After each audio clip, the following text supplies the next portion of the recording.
વડોદરા શહેર કોંગ્રેસ સમિતિ દ્વારા 76મા ગણતંત્ર દિવસ નિમિત્તે ધ્વજવંદન સહિતના કાર્યક્રમનું આયોજન કરવામાં આવ્યું હતું। વડોદરા શહેર કોંગ્રેસ સમિતિ દ્વારા લકડીપુલ ખાતે આવેલ કાર્યાલય સ્થિત ધ્વજવંદન કાર્યક્રમનું આયોજન કરવામાં આવ્યું હતું। વડોદરા શહેર કોંગ્રેસ સમિતિના અધ્યક્ષ ઋત્વિજી જોશી દ્વારા આ ધ્વજવંદન કરવામાં આવ્યું। આ પ્રસંગે વડોદરા શહેર કોંગ્રેસ સમિતિના અધ્યક્ષ જોશી દ્વારા ભારતીય જનતા પાર્ટી ઉપર આક્ષેપનો મારો ચલાવવામાં આવ્યો હતો।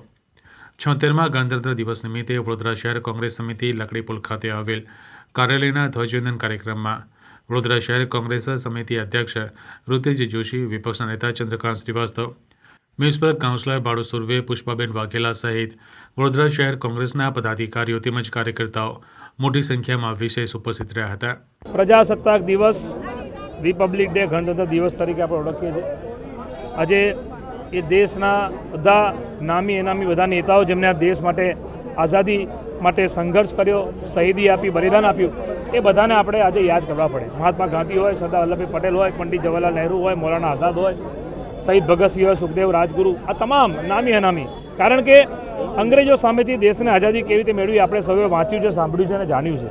ત્યારે એ બધાને આજે નમન કરીએ છીએ। અને ખાસ આજનો દિવસ જ્યારે કે 26 જાન્યુઆરી 1950 કે આ દેશનું બંધારણ અમલમાં આવ્યું। બંધારણ બન્યું હતું 26 નવેમ્બર 1949માં, પણ અમલમાં આવ્યું 26 જાન્યુઆરી 1950। અને આજે એ બંધારણ જે સંવિધાન છે એ સંવિધાનને બચાવવા માટેની પ્રતિજ્ઞા લીધી છે।